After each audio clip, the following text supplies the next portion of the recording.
Adam Duncan, the first ever guest on the podcast, the first returning guest on the podcast. I think before we jump into today's subject, I just think it's useful, if you don't mind, just indulge me briefly, just to kind of re-highlight the purpose that I have with this podcast and what I'm trying to achieve, and hence why I'm bringing people like yourself on. Yeah. I talk about this quite a lot on the podcast. I'm a little bit frustrated with the landscape, the social media landscape in the fitness and wellbeing space at the moment. I just feel that it's a bit of a minefield. I think it's more built around what content can I put out to get clicks and likes. And unfortunately, kind of the important stuff, the stuff that we need to be really focusing on to manage our wellness, is not very sexy.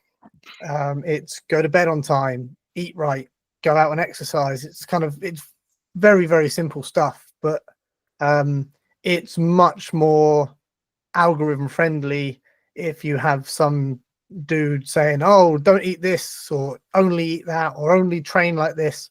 So what I wanted to do is create a free information hub with subject matter experts to come on and just kind of give honest, straight down the line kind of feedback on things that I think everybody should be considering. So with that in mind, for those that maybe didn't see the first episode or that don't know you, mate, could you just give us a quick introduction as to who you are and also your business as well? Yeah, so I'm Adam Duncan. I am the owner and lead clinician in Magni Sports Therapy, based down in Southampton. We are a business that is looking to provide a broad scope of services to cover all bases in general health of an individual. So myself, my background is in sports science and sports therapy. I'd like to call myself an expert, but we'll see, in biomechanics and anatomy. And I utilize manual therapy for the kind of human element, the human touch, which I'm a big believer of, that where you respond well to as humans. Although it can be hard to put into research and data, it does work. As long as it's, utilizing clinical exercise to get people better. So I am the kind of medical part of the business, dealing with pathologies, injuries, and general recovery and performance. We have grown recently, so we brought in a lady called Terry, who is a sports massage therapist, has a very extensive background in health and fitness and using the gym. She also does lymphatic drainage and some more holistic style stuff. So Terry is covering the sports and remedial side, but also moving into the holistic and well-being side. And then recently we have taken a bit of a sidestep and hired a lady called Fern, who is doing aesthetics. So vitamin injections, fillers, things like that. So as a business, we have all elements of health covered. We have the kind of medical and physical health. We have the social well-being, and also the mental health side of things in terms of recovery and feeling good, but also image based and confidence with that. Terry also has a foundation degree in nutrition. So although we don't directly offer nutritional services, we are well placed to have lifestyle conversations with clients, which will come up in today's podcast, I'm sure, talking about stress. Yeah, absolutely. And I think that's something that certainly I've noticed, and many of my friends and connections in the local area use you as well. And whilst I might come to you for a specific injury, generally what I tend to find is that the information coming my way isn't just do these exercises to rehab the injury. It's a lot, around like, how are you sleeping, how are you eating, what's going on, and we do kind of cover a much more broad spectrum of subjects than perhaps I'm used to with sports therapists. I've seen a few over my long athletic career, but in terms of, it's not just, it doesn't feel just local. It doesn't just feel like we're just focusing on this problem area. It's looking at the broader spectrum. I maybe going to embarrass you a little bit, mate, and I know you can't share all the details, but I'd be super grateful if you wouldn't mind, again, just to kind of, I want to highlight your credentials so people know that you're the guy that knows what he's talking about. You have quite a broad spectrum of very high level athletes that you work with. So not just kind of Joe Public and hobbyists like myself. You actually work with some pretty awesome athletes too. Could you just give us a bit of a flavor as to the type of caliber of athlete you're working with currently? Yeah, so yeah, I can't give up too much info. It's confidential. You know, I don't post treatment stuff on Instagram, especially from my own services. But yeah, I'm very grateful, very fortunate to be in a position where I'm working with some international athletes, some professional athletes, and people who are kind of high up in their sports. And it's quite a broad range of sports. So I work with a gentleman called Dave, who is a national level strongman competitor. There's a couple of powerlifters, a lad called Jamie who competed at British heavyweights last year. It would be now, I forget how early in the year it is. Ellen, who is a former world powerlifting champion, multiple British time champion, world record holder. She took a small break. She's starting to compete again, so hopefully continues to be successful. Quite a few professional jiu-jitsu fighters and fighters. So Joe and John Wellstead, who you had on the podcast not so long ago, I do a lot of work with those. See, Joe has just become British no-gi champion and her black belt, so she's doing really well. I support Joe and Priority Martial Arts with Enyo. Enyo is the largest female-only grappling jiu-jitsu tournament in Europe, and the ladies who compete on that are all professionals. They're paid and they travel the world to fight. Been fortunate enough to work with multiple world champions, European champions, British champions in all different belts. We have international triathletes. Yeah, there's quite a few. I'm probably missing some. There's a high-level rower in my mix who has won at Henley. If you know anything about rowing, that is where you will find Team GB athletes competing. It's real high level. So yeah, hopefully not missing anyone, and don't call anyone out on here. But yeah, very, very fortunate, very, very grateful that the business has taken me in some of those places, and some high level events. I've worked backstage at England's Strongest Man and Enyo, as I mentioned, London Marathon for Rock Tape and things like that. So yes, very exciting career, and I'm very grateful and fortunate. I think that was really important just to highlight, because as you were listing off those names and those athletes, the level of diversity. So the way that the problems of a triathlete versus the problems of a grappler versus the problems that you would get as a powerlifter, I imagine there's some similarities, but their training methodologies, their physiques, everything about them is fairly different. So I just wanted to highlight the spectrum of people that you work with. When we did the first episode of the podcast, I kind of asked you a question towards the end, and it wasn't a throwaway question. It was just something I was curious, and I thought I'd just kind of wedge it into the conversation. And I asked you something along the lines of, people use this phrase like, I really feel like I can feel like I feel my stress in my shoulders, or I carry my stress in my shoulders, or whatever it might be. And the question I kind of asked was like, real or bullshit? And your response was like, super real. But we were kind of tight on time, and I think on the spot we kind of said, well, that's probably another topic for another conversation. That is the conversation today. My audience predominantly is the busy professional, who want to keep themselves fit and healthy. If they listen to this, they have an aptitude towards self-development and managing their wellness. So we all deal with stress. We all get stressed. And perhaps we kind of look at it as a mental thing. I did a great podcast with Roger Saville, who's a mental health counselor, and we looked at, are you stressed, are you anxious, are you depressed, and how you kind of slide from one to the other. But it's not just mental, right? It does come with some physical challenges as well. Absolutely, yeah. I listened to that podcast and it was fantastic. So if anyone hasn't listened to that, it's well worth a listen. But yeah, it does come with physical aspects to it. So I think it's important to carry out, before we get too into it, that I'm not a psychologist, and I've just given you my background, but I'm not a counsellor, nor am I a neuroscientist or anything like that. I will be talking today about how stress manifests itself from a musculoskeletal point of view, and how we can combat it in terms of recovery and performance. But yeah, absolutely, stress will manifest physically because of how the nervous system responds to it, and how our kind of hormones and chemical makeup affect our physical being. Cool.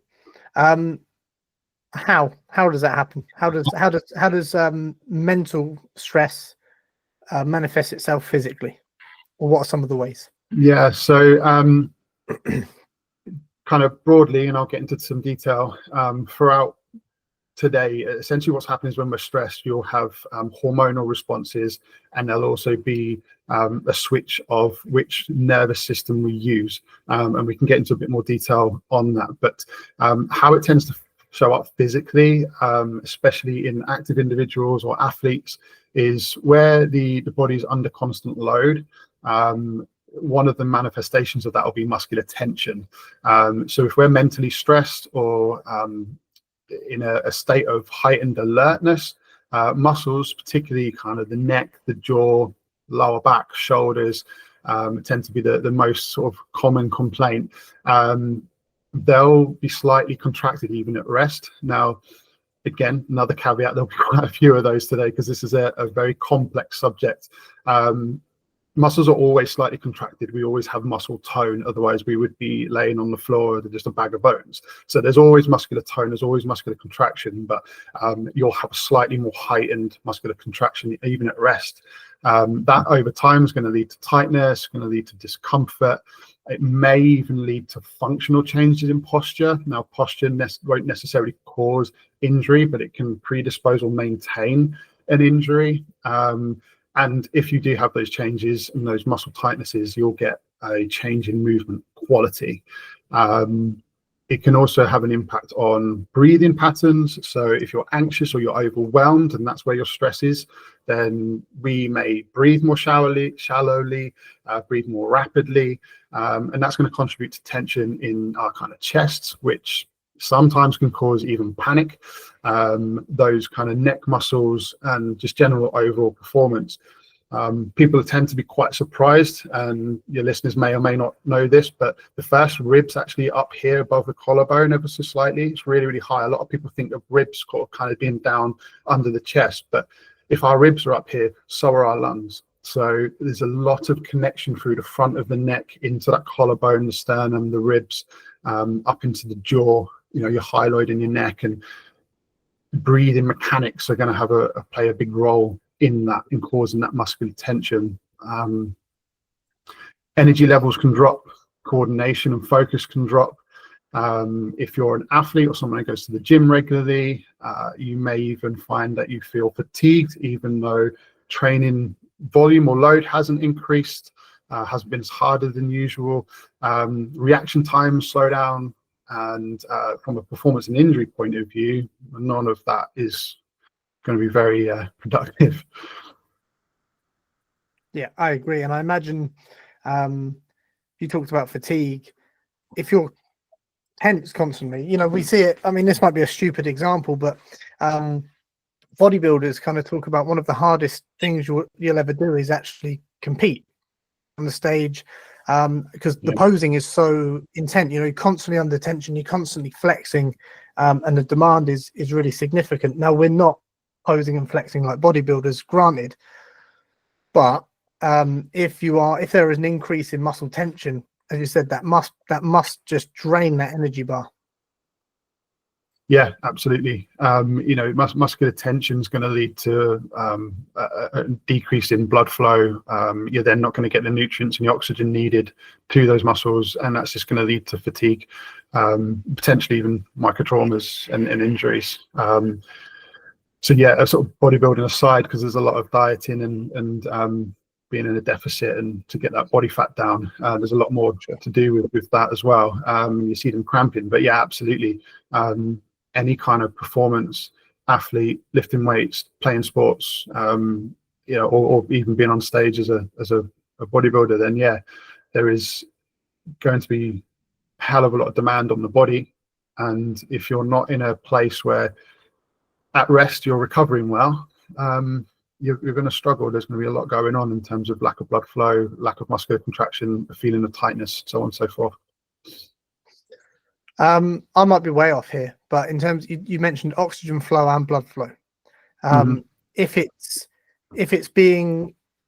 the muscles are taking up additional blood flow and oxygen flow, is there a knock-on impact on the brain? Does it detract from that at all? Is it okay? It does. Yeah, so it will do if you're in a state of chronic stress and you're staying in that kind of sympathetic, that fight or flight nervous system. Then yeah, absolutely, you'll have blood being diverted away from organs. So there will be not as much blood going to the stomach for digestion, not as much blood going to the brain, and yeah, your body's going to be trying to fuel muscles that are restricted and just don't want that supply. Understood. Okay, so what are the risks in terms of injuries, and how do people kind of end up on your table in your office, that maybe their injury is not completely athletic related, maybe it stemmed from stress? You know, what do you see crossing your desk when it comes to kind of stress related? Or is it a case of they've come with an injury but actually it's been compounded by the stress? You know, what's your relationship with it from a kind of a treatment standpoint? Yeah, so you will get so you mean like in terms of stress manifesting and then they come and see me?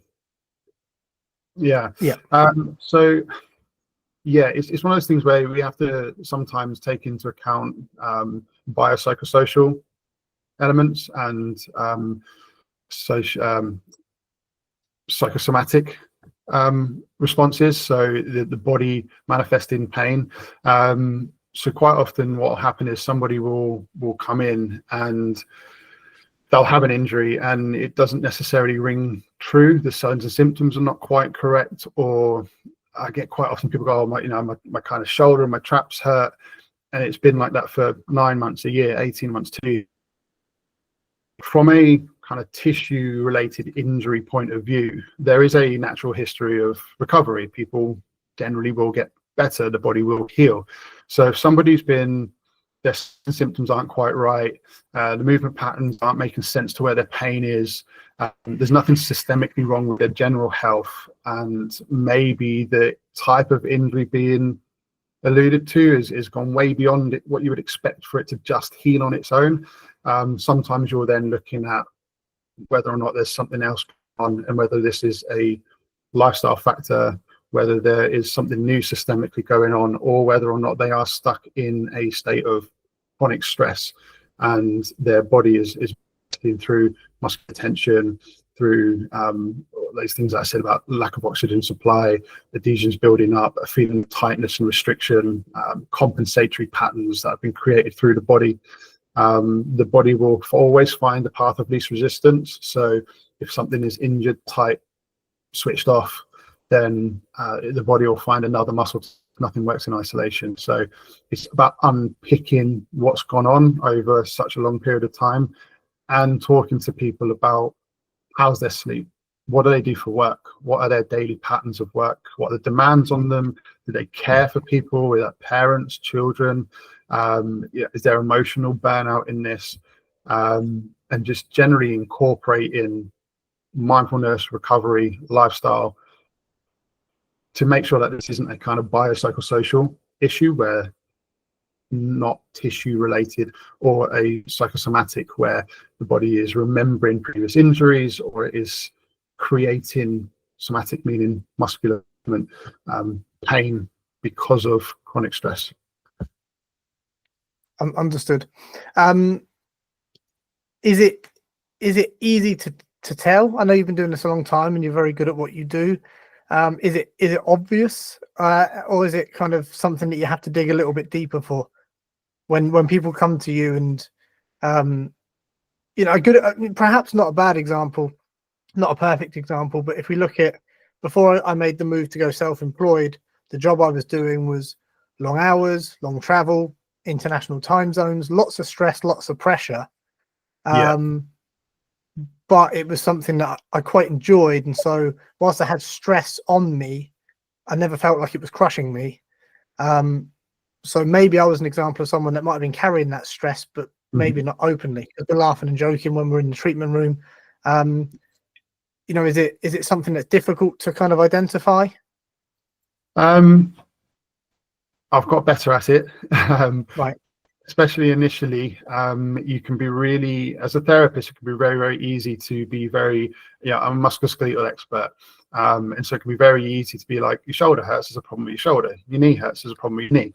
And you can be drawn to the point of pain. The key really, from my point of view, and from anyone doing any kind of self-reflection, is to look at more broadly lifestyle. So for me, the consultation is always key. Consultation will tell me what's wrong with somebody. We move on to orthopedic testing to see if we're right or not. So what you'll find in like a rehab clinical setting is, the pain that they're feeling doesn't correlate with any particular structural issues, as I've just kind of alluded to earlier. There'll be muscular holding patterns, there'll be slight tension, traps, glutes, hip flexors, the usual kind of symptoms. Sometimes I'll ask if people get any jaw pain, and they'll say no, and I'll be like, okay, well, what about like if you've had a heavy meal? Does your jaw get tired? Do you grind your teeth? Do you clench? All those types of things, and that can be a sign of emotional stress. And quite often people won't respond well to conventional treatment. So they've been resting, they've been stretching, they've had massage, and then they either don't respond well at all, or they feel good for a week and it comes back. And then over a course of months where they've maybe continued to do their stretching, they've continued to do the rest, they haven't been working out, they've done all those conventional things, though that natural history of recovery. So somebody's got a mild tear of a tendon, I'd expect it to fix itself in 2 to 3 months with or without care. You should always get help, because there might be scar tissue and other things and restrictions, but it will heal. It's not going beyond that point as well. And so, yeah, sometimes there's the consultation will bring it out. And I'd always talk about sleep. How much water do you consume? Smoking, alcohol. How much weight are they carrying? Excess weight are they carrying? Has there been any changes to X, Y, and Z? Are they waking up at night? Do they care for people? There's a massive kind of lifestyle element to the consultation before we even talk about what's hurting. And then if it's missed, or it does seem to be tissue related, they then won't respond well to treatment, and you can then start to look at long-term goals of, we need to do X as well.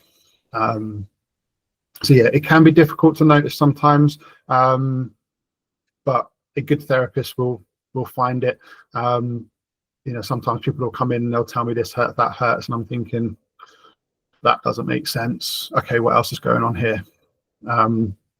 So yeah, but it takes time, takes experience. No doubt. And that's a really great answer. Can we just stay on the lifestyle thing for a minute? I know that's not really what we were going to talk about today, but again, I know it's something that you deem important as well. I've based my coaching model on, I call it a holistic approach. It's maybe a bit rah-rah, but generally 4 pillars is what I look at with my clients: is sleep, nutrition, exercise, and also the mental health element. Like, are you making time for your relationships and your friends, and kind of doing the things that bring you a little bit of joy? Because otherwise, what are we doing it for? So could we kind of talk through those a little bit? Just maybe whistle through them, I guess, but sleep and the lack of, the knock-on effect is significant. Could you speak to that item first, please? Yeah, sleep's super important, and it's weird sleep as well. Everyone seems to know that sleep is important, but everyone also admits that they don't get good sleep. It's not just about how many hours of sleep you get, it's the quality of sleep. I don't care if you sleep 5 hours or 8 hours, it needs to be quality, solid sleep. But sleep's a cornerstone of recovery, really. During sleep, our body produces growth hormone. that helps to repair tissues, rebuild muscles, restore brain function. It also, sleep will play a huge role in cortisol and other stress hormones being down regulated and regulated within the body. If you are sleep deprived, your tolerance for physical mental stress will drop further. You can become more sensitive to pain, more prone to inflammation. You're going to recover slower from injuries and training or exercise or work. I think like just 2 nights sleep doesn't need much. A couple of nights poor sleep can reduce your coordination, increase reaction times, strength's going to drop, and that's going to add up over time, not just in your performance but in your general life. There's a risk of chronic tension as a result, overuse, injury as a result. So yeah, sleep hygiene, sleep quality is a really powerful tool to manage stress, and getting yourself out of fight or flight and into rest and digest is really key, whether you're just looking to wind down in the evening and get a good night's sleep because you're at work tomorrow, or whether or not you're an athlete and you're recovering between performances. Yeah, sleep's huge, and then there will be lots of other things that sleep is beneficial to, but in context of today, that's so important from a hormonal point of view. Cool, love it. You touched on something also. You sort of talk about during your consultation process. Do you smoke? Do you drink? Mm-hmm. And I've been listening and consuming some interesting content around particularly marijuana and alcohol before you go to sleep. Now, there's this kind of belief or understanding that a little nightcap will help you nod off, which is true. It will help you get to sleep faster, but it was staggering to see the disruption it plays on your sleep cycles. So whilst a little drink before bed might, just like I say, help you get to sleep that little bit quicker, it's actually going to fuck your sleep up. You think it's an off switch, but actually you're not fully switching off. You're not getting through your cycles, and then as a result, that can have a huge impact on the next day. You know, the big thing that I talk about with my clients, I always say, like, we're going to eat well, we're going to train well. Those are kind of the obvious cornerstones. When someone hires a coach, they kind of expect that they're going to have to kind of toe the line when it comes to training and exercise. But the big thing for me, and I talk about it all the time, and I know it annoys people because it's, you know, it can be a little bit preachy, but the morning and evening routine, I just think, are the most important bookends for sleeping well, and therefore, and also reducing stress, right? If you just take a few minutes to just scan your diary for the next day, get everything aligned, rather than just scrolling on your phone, can we do something productive so we're ready to hit the ground running in the morning? You're not starting off at a disadvantage. So you wake up, everything's prepped, ready to go. You know what your diary looks like. And so instantly, we're not getting stressed. There's nothing worse than when you haven't done your prep, you got a busy day, and you look at your calendar and you're like, fuck, I've got so much to do and I'm unprepared. You know, so that I think is an important piece too. Talk to us briefly, if you will, Adam, please. Just touch on nutrition. I know that's not what we're here to do, but again, I value your opinion. You're so knowledgeable on this subject. The importance of eating well and making sure that we're putting the right stuff in our body. Yeah. So I'll steer it back to stress and nervous system in that case to sort of stay on point a little bit. But yeah, generally nutrition is, you know, we are what we eat. Your body needs those nutrients, those micronutrients, and vitamins and minerals to generally function. Absolutely. But to kind of maybe to bring it back onto topic from a stress point of view, our nervous system, our neural setup relies on vitamins such as vitamin B12. B12 is vital in the nervous system, really, really abundant. Vitamin D is really, really important. Our body utilizes calcium to transfer, and I won't bore your listeners with the physiology of it, but to transfer electrical signals into chemical signals in order to move from neuron to neuron and make its way around. We utilize calcium for that.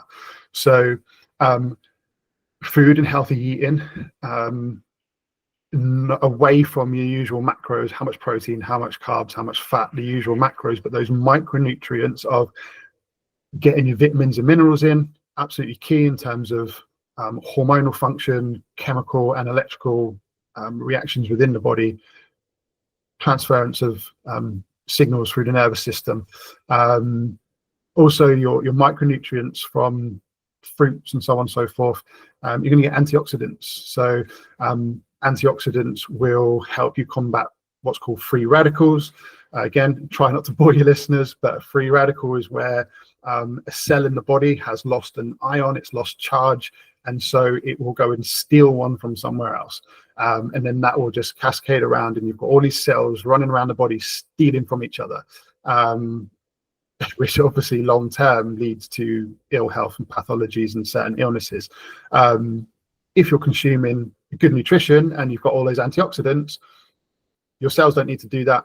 It combats free radicals, you stay fit, you stay healthy, and your cells work as they need to work. So from a stress, fatigue, recovery, and combating illness point of view, nutrition is key, aside from your usual proteins and carbs and stuff that you can see in abundance on TikTok or Google.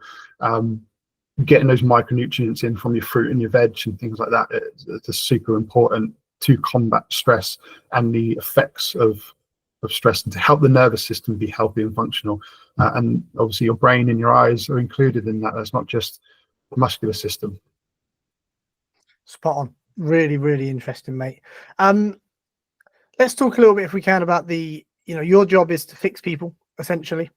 Yeah, well, you've got a good track record with certainly with me and the wife. So I know others, rave about you, and I'm always trying to plug your services wherever I can. And then what I find is that, particularly at the gym, people are jumping on the bandwagon, like, yeah, I see him too, and he's great. So is there a link between the work that you do in the treatment room, so you kind of do all the good hands-on stuff, and from a physical standpoint you start to move the client forward, but if their lifestyle is particularly stressful, what's the impact on them actually getting to where they need to be? Does it slow it down? Does it impact it? Does it get in the way?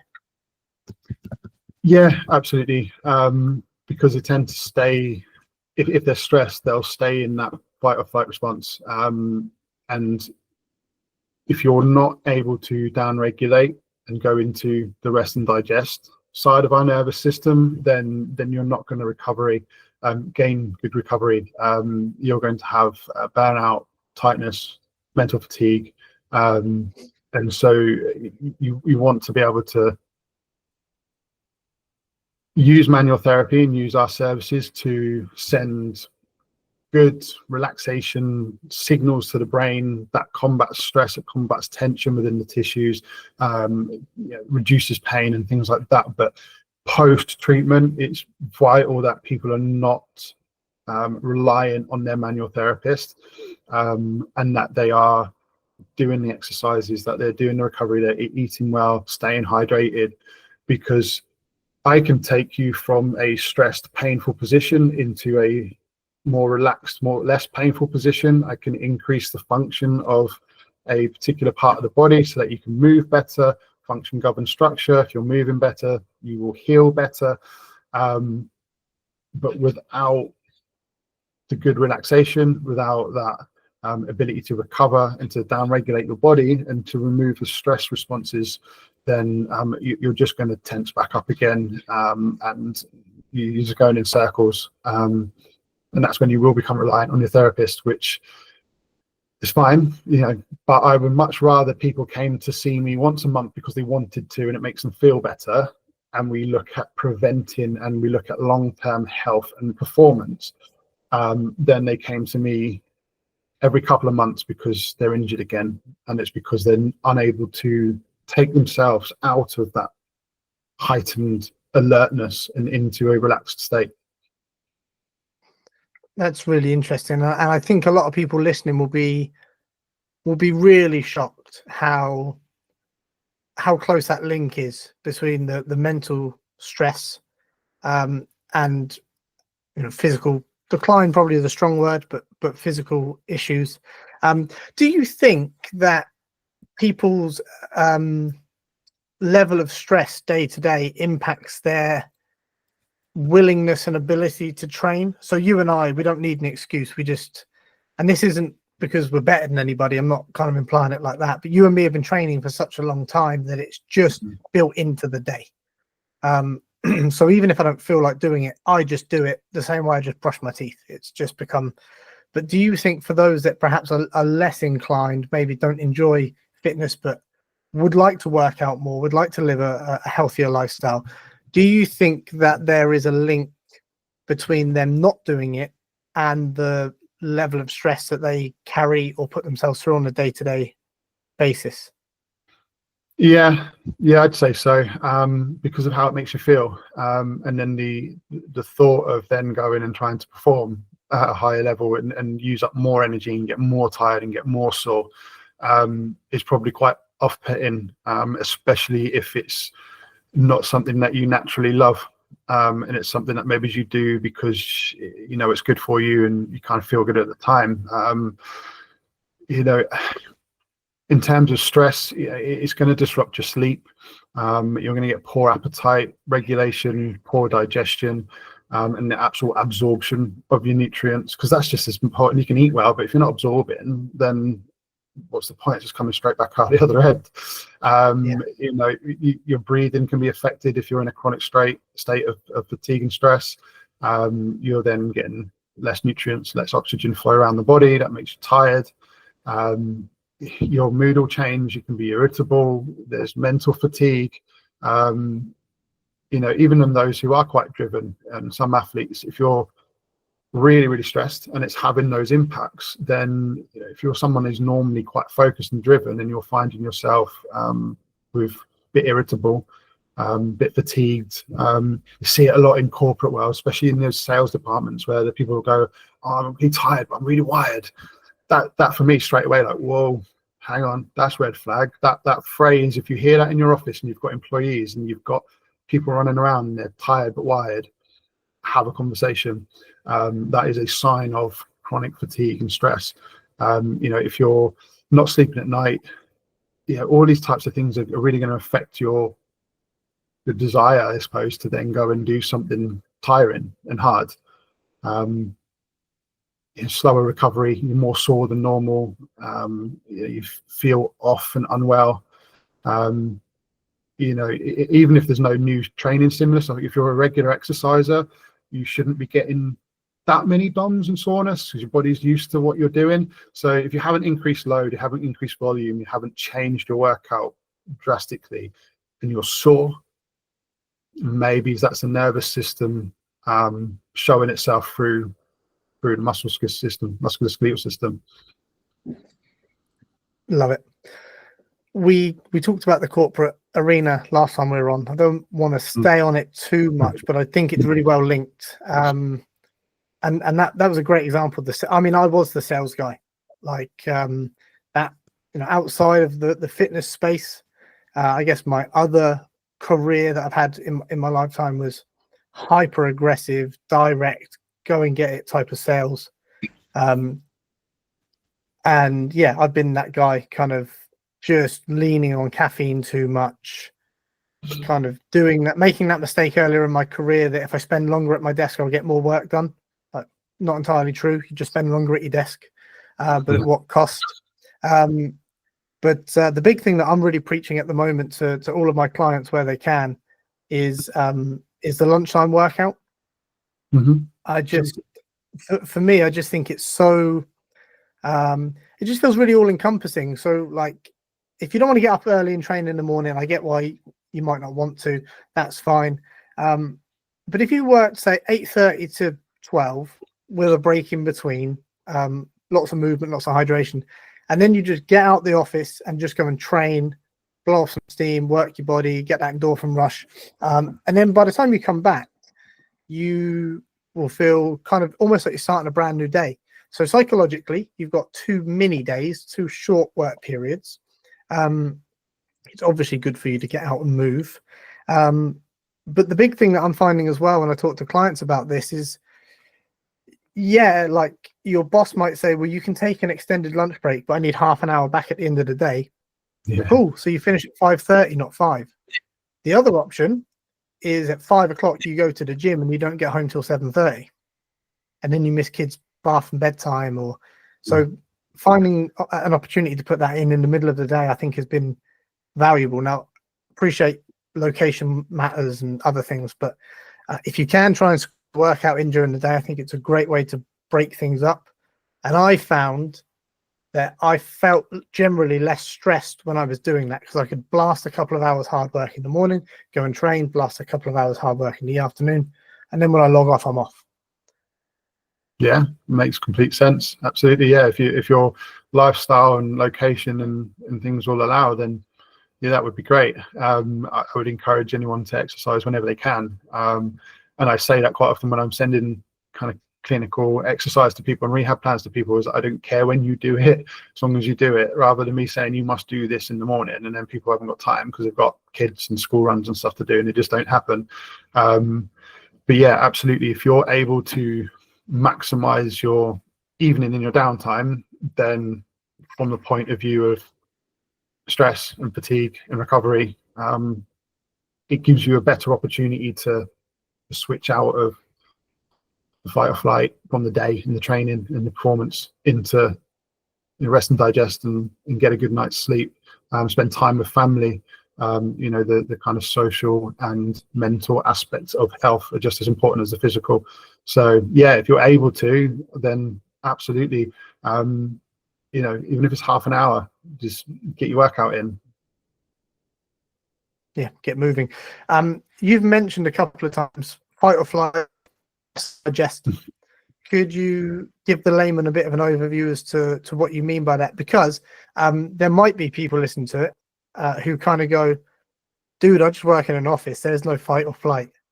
They would kind of be correct in what they're saying, like, yeah, you're not going to get chased by a fucking tiger, but that's not kind of what we mean. No, and they are the layman terms for them, and I think quite often when you put kind of layman terms on things, it can dumb it down a bit. And so so fight or flight and rest and digest is a easier way of describing the two different kind of nervous systems that we have. So fight or flight is our sympathetic nervous system, which is designed to, it's our natural reaction to danger or threat. So when we were running around in caves, we'd see a saber-toothed tiger and we needed to either run away from it or fight it. And so the body is governed by the sympathetic nervous response, and it essentially switches everything on big time. So increased heart rate, redirecting blood away from organs, so stomach, where it's probably not really needed, into muscles, dilation of pupils, light in, can see more, dilation of blood vessels to get oxygen nutrients around the body, increased heart rate, increased blood pressure, increased breathing, and it just switches everything on so that we can fight or we can run. It's designed to help us survive, and in short bursts, that's excellent. It can enhance performance. It's exactly what it's for. And if you're an athlete or you've worked out, you've played any sports before, that's how we can push through pain and fatigue in a competition sense, because you've got that natural adrenaline running through the body. The rest and digest side of it is then our relaxation state. So it's the point in which we go, okay, we're not in danger anymore. We're not stressed anymore. We've not got pressure. Might not be a saber-toothed tiger anymore, but it might be your boss. It might be deadlines. It might be pressure of a meeting coming up, an interview coming up. It could be any number of things that where your brain and your body needs to switch on. Rest and digest is the opposite of that. So that is then calming everything down, turning everything off. That sympathetic system's even going to, like I said, it dilates your blood vessels. So even down to just your blood vessels have that nervous connection. The nerves are there to go, right, open up, close down, what's going on, how much pressure have we got? There's a lot going on everywhere, and they're all switched on. So rest and digest, parasympathetic, is getting the blood back to the stomach, getting it back to the brain and all the organs, relaxing, switching into a recovery state, collagen synthesis, and muscles and tendons and everything repairing, going to sleep, and just generally being calm, lower heart rate, lower breathing rate, and all that kind of stuff. So if we're unable to do that switch, then problems arise because you're constantly activated. So chronic fight or flight will cause a state of tension. Muscles are going to stay semi-contracted and kind of ready to go. Blood flow to internal organs, as I've mentioned, not going to be restricted. The supply to the brain that we talked about near the start, that's going to be reduced down. Digestion is going to be impaired, so the nutrients and stuff that we've just talked about is not being absorbed. You're then potentially going to lead to IBS, stomach problems. That causes a whole end of problems for people. Sleep's going to get impaired. We've talked about sleep already, so that's why I keep bringing it up, because it's so connected to everything. And being able to go into that parasympathetic state is key to switching everything off, getting rid of that cortisol that's going around the body, and just controlling everything, really. So yeah, when I say fight or flight, you might not be in the office getting ready to have a punch up. I mean, you may, who knows? I've worked in some interesting offices myself, but yeah. But it's just generally your body switching on to perform. So you could have a client meeting, you could have a big sales call coming up, you could have an interview, anything like that at all. If there's targets coming up, deadlines coming up, people have called in sick, and your workload all of a sudden is doubled. That's going to put you into that sympathetic state, and there's nothing wrong with that. It's an important function of our body to make sure that we can survive and we can perform when needed. We have to be able to get out of it as well. Yeah, and I'd like to just share maybe a bit of advice that I can speak from experience a little bit. So as I mentioned, I've worked in some high pressure roles with deadlines, targets, and also working as a third party consultant, big projects on the line for major corporations that, even though I don't work for the company, there's still an element of like, if I don't deliver, I fuck the project up. So there's that level of stress. One thing that I used to find in my early career was, let's say a client pulled out of a deal or something went wrong. I'd be like, fuck, I need to sort this out. Obviously, right response, that's your fight or flight. Like, shit, I've got to sort this out. And so I would then just work late, skip my workout, go to bed late, maybe not even eat properly, grab some junk food on the way back, because I've got to sort this problem out. And in my head, I thought that was the right thing to do. But actually, as I got a little bit older and I got a bit more experienced, and maybe I trusted my ability to fix the problem a little bit more, I would kind of go, right, I'll work a little bit later, but I'm still going to work out. I'm still going to have some time with the wife. I'm still going to eat properly. I'll pick this up in the morning, because those additional hours when I'm hyper stressed, there's quite a short fuse with that, I think. You kind of get a good return on it for maybe a short period of time, and then there's a point of diminishing return. So it's a little bit of advice, I think, to people out there that are in that situation, that I've got to get this done. Make sure you factor in those well-being practices, because your quality of performance will plummet. I promise you. You'll get a noticeable uplift initially, where it's like, fuck, got to sort this out, and then it will just be like this. Whereas if you can just get some sleep, go and work out, reset, and come back in the morning or come and attack it later, you'll be much more prepared for it. So I think that's something. And actually, just on the other thing, that maybe I'm being unfair here. I've been thinking about this a lot recently. It's been 18 months since I left employment and went out on my own, and you've been doing it a lot longer than me. There is an element when you work for yourself, and I'm not trying to downplay anybody's job, I'm not trying to talk shit here, but you do kind of realize that the stuff you cared about when you were employed isn't that important. It's just a job. You can find another one. Your boss sets an arsehole and putting pressure on you or treating you like shit. It's just a job. So don't don't kind of sell your well-being and your happiness down the river for the promotion or for the pay rise. You know, there are other options out there, and it's stepping away and kind of reflecting on that. I'm like, why do I get so stressed about that? You know, it's not life or death, whereas actually your wellness is life or death. So the point I'm trying to make in a very long-winded way is that it shouldn't be a case of fitting in your wellness around your work. You know, it should be your work and everything else kind of fits in around your wellness. Yeah, yeah. I think it's important for people to understand, you know, work hard but rest hard. You know, there's nothing wrong with in that 9 to 5 going at it and you know, doing the best you can in your job. You know, hunting out those promotions, because money doesn't buy happiness, but not having money buys you sadness and stress, right? So Sure. you know, hunt out that promotion, chase that career, you know, follow your dreams, whatever they may be. Just to get a little bit deep there, nearly I'll come back. But when the day is done, then absolutely the day is done. Your boss is going home to their family, depending on their level. They may have to read some emails, but they've made that choice to get to that level. But I think it's important to rest as well as you work. And quite often that's not the case. I'm guilty of it. I've done some corporate work.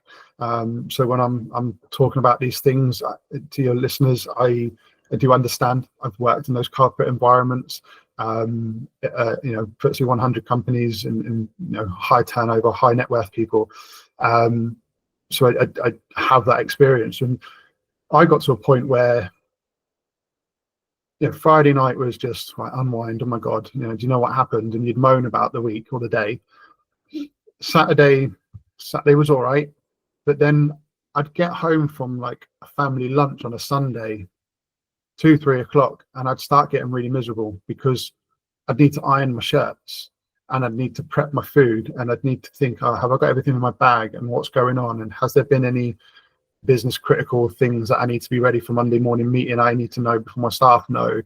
And it started eating into my weekend. And just as simple as ironing my work shirts, which I had to do and I wanted to do because I wanted to look good, as good as I could on a Monday morning. But it was pissing me off, to be blunt, that I was having to iron, because I was like, this is work on my Sunday afternoon. And it's not, you're ironing shirts, but I was ironing the shirts But it's because going into work mode. yes, and I was starting to get really miserable on a Sunday afternoon. I'm like, oh, hang on, I've had one day off, really, mentally. Yes. So I think it's just important that, you know, when you are at work, go nuts, go for it. When you're at the gym, go nuts, go for it. When you're on the sports field, go nuts, go for it. But when it's done, it's done. Switch off, relax, recover, because, you know, cortisol will be released if it comes. There's nothing wrong with cortisol. Cortisol's got a really bad rap, but it isn't inherently bad. Cortisol is brilliant. It's released as a response to stress. It manages inflammation. It manages energy. Cortisol is great. If it continues to be released, then yeah, it suppresses the immune system and it slows down tissue repair and, you know, disrupts sleep and things like that. So weight gain, obviously, which is why cortisol's got a bad rep. But yeah, if you're not resting and relaxing when you get the opportunities, cortisol's going to carry on soaring around your body as a stress response, and yeah, you're just going to end up ill.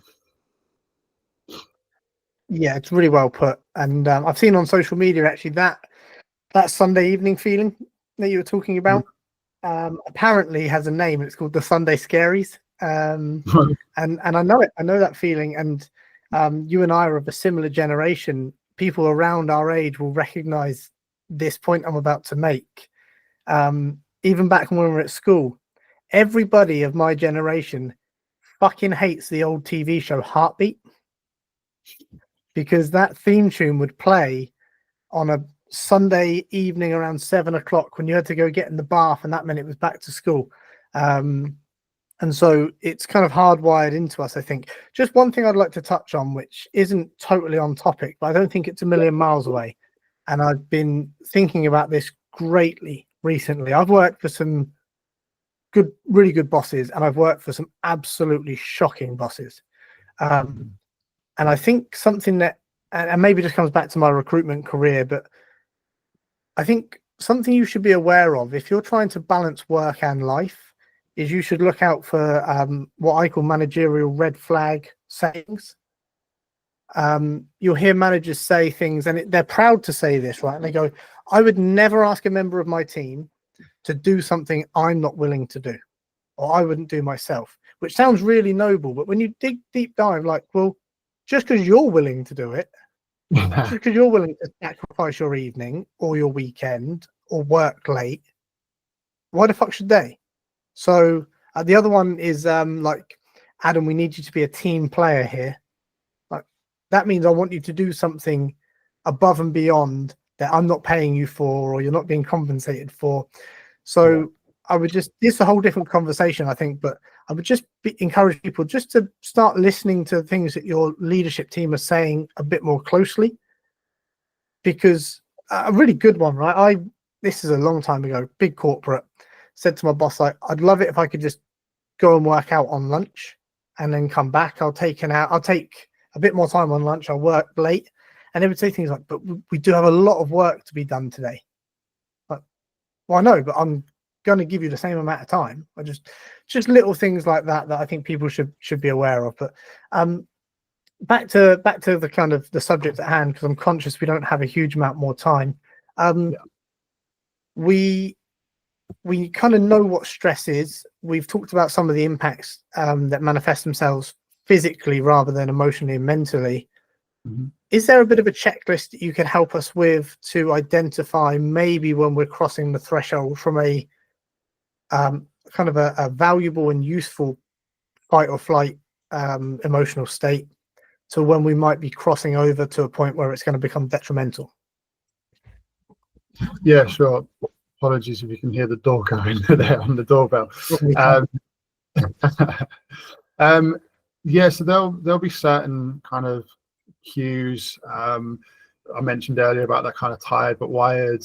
Maybe it's that kind of afternoon slump, which we tend to blame on lunch, and that there'll be an element of digestion playing a part, but it's not always. Sometimes it's a stress response. I think you will start to see little signs in terms of the jaw might start to get a little bit tight and tense. People may start to fiddle with the hands or clench the fists, or start to have like little. I used to see it in the office all the time. People that have like little playthings and little fidget tools. It's kind of an anxiety, kind of stress related thing, really. I notice in myself, if I'm anxious or I'm stressed or I feel overwhelmed, I start to like rock my feet and wiggle my toes, and I know it, which is good. So you learn your cues if you're listening to this and you're not aware.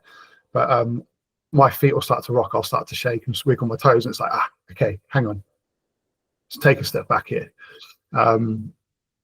You'll start to feel like heavy in the shoulders. I get so many people coming in and they know I carry my tension in my shoulders, and they're sitting like this, real tight neck, jaw, shoulders feel heavy, chest feels heavy, lower back might be starting to hurt for no particular reasons, like non-specific back pain. Quite often can be an emotional response. And I think you'll go from that kind of tired but wired afternoon slump to now I'm not sleeping, now I'm not eating, I'm maybe seeing shallow or erratic breathing, mood changes, irritable, snapping, mental fatigue. They're the kind of process that you'll go through, things that you can look out for. If you're doing sport, you're an athlete, reduced performance without any particular obvious reason, slower recovery or sore than normal, feeling a bit off, if you're playing football or whatever and something, your passes are going awry, even though think you're a mini David Beckham or something, that's a sign of coordination and dexterity and balance and things like that. They can all be stress showing through the nervous system. if you're sore but there's been no stimulus, new training, it is that fatigue. So yeah, there's lots of early warning signs. It tends to be shoulders, neck, jaw, and fidgeting. Cool. One question I think before we wrap it up, is there, or would you have you identified, I suppose, any kind of, we talked about stress, how it manifests itself physically and might cause some tension, might disrupt your recovery. Is there a risk of, if it goes on too long, again, we know the turmoil it will play on your mental, but if you allow it to just kind of perpetuate, continue to drag on, and I don't want to kind of scare people, but what's waiting down the road for them if they just kind of let this get out of control and they don't do anything about it? Yeah. So short term, from a musculoskeletal point of view, microtraumas leading to injuries, so tendonitis, tendinopathy, muscle tears, if it's affecting movement patterns and coordination, ligament roll in your ankles, ligament damage, things like that will start to occur. You'll get injured. In terms of long-term systemic health, and there's many other factors at play, but a contributing factor from stress could be things like weight gain from cortisol being in your system for longer than it should be in that chronic state. That will then lead to many other things. If you do start to turn to alcohol because you think it relaxes you, alcohol, obesity, smoking, things like that, things that we tend to see with stressed people or chronically long-term stressed people, the anxiety, the depression that kicks in, that's going to lead to potential heart-related, cardiovascular-related diseases. Increased cholesterol can affect arteries and blood supply around the body. You're looking at lots of different systemic problems like that. There could even be hormonal issues, which then wreaks havoc around the body. Renal issues in terms of liver, kidneys, stomach problems. Essentially, your immune function will be reduced, and so you open yourself up to infection, illness, and injury. And there's lots of other things at play. Try not to scare people, but there's a lot of nuance for sure. Long term, that you might not necessarily cause it, but you increase your risk factors and your exposure to potentially getting something. I think this has been really important conversation, particularly because, and it's fantastic that this is the case, but we live in a world that is so much more aware of the risks and the dangers and the challenges that come with that surround mental health. So that's great to identify that, well, stress does this to me mentally, and this makes me feel this way, and it's great that we're talking about it. However, I think it's really important also to highlight that, hey, it's not just the mental challenges. Like, this can physically fuck you up. Something that doesn't sound, it's in your, or feels like it's in your mind, and it stays there, but it doesn't. It really does leak out into the body and will cause problems. Which, if we're kind of being maybe a bit extreme about it, but which then leads to more mental health challenges, because if you are not able to physically get the most out of your body from a training standpoint, or your sleep's crap, or then it just perpetuates, and then kind of the cycle just feeds itself. More stress, and then more problems, and then less training, and then you just end up in a situation where you're in a really bad spot. And like I said, I just think it's really, really important to kind of highlight this, that it's not just a mental thing, but it can cause a lot of problems physically. Absolutely. And again, try not to nerd out too much on physiology, and keep it simple, but there are feedback loops within the body. So your brain is constantly being told by receptors in your body, we've got X amount of hormone, we've got X amount of this, we've got X amount of that, in order for the brain to decide whether or not it needs more or not. If you stay in this kind of constant stressed state and you don't look at ways of managing stress and relaxation strategies within your lifestyle, those feedback loops can become compromised. And so stress is not a huge issue. Cortisol is not a huge issue. We need it. You need to be in fight or flight on occasion. All of these things that the body does, they're not necessarily bad things. It's where we don't find balance and those feedback loops get interrupted. And so you then come out of what we call homeostasis, i.e. balance.